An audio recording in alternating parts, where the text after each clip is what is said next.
Hi అండి అందరికీ.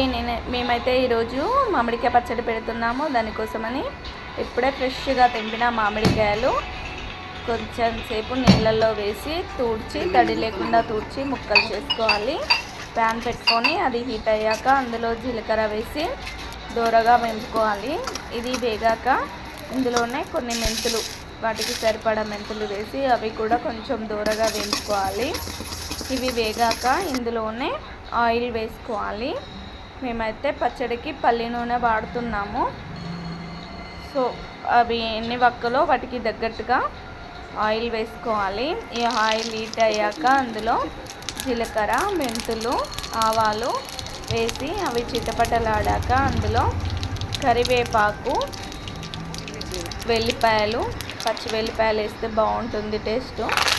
So ఎల్లిపాయలు ఇవి వేసి ఈ ఆయిల్ని అయితే చల్లార్చనివ్వాలి. మీ దగ్గర ఉంటే ఎండుమిర్చి కూడా వేసుకోవచ్చు. మనం ముందుగా కట్ చేసుకున్న మామిడికాయ ముక్కల్లో దానికి సరిపోయేంత కారం, జీలకర్ర మెంతుల పొడి, ఆవపిండి, అల్లం వెల్లుల్లి పేస్ట్ వేసి బాగా కలపాలి ముక్కలకు పట్టేలా. సాల్ట్ కూడా వేసుకోవాలి.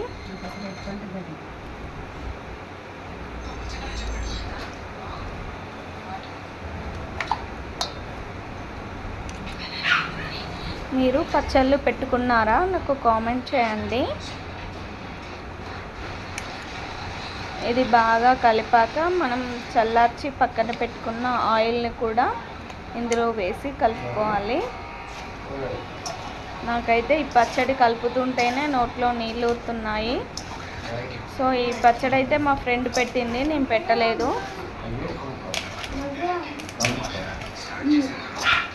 కలుపుతాంటే నోట్లో నీళ్ళు.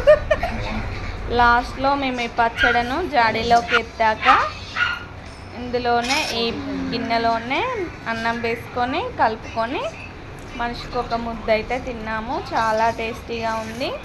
సో మీరు ఎలాంటి పచ్చళ్ళు పెట్టుకున్నారో నాకు కామెంట్ చేయండి. అండ్ మామిడికాయ పచ్చడి మీరు ఎలా పెట్టుకుంటారో కూడా కామెంట్ చేయండి. నా వీడియో కనుక మీకు నచ్చినట్టయితే లైక్ చేయండి, షేర్ చేయండి, కామెంట్ చేయండి అండ్ సబ్స్క్రైబ్ చేసుకోండి. మామిడికాయ పచ్చడి రెడీ. మేము తిన్నాము. సూపర్గా ఉంది. Boy friends.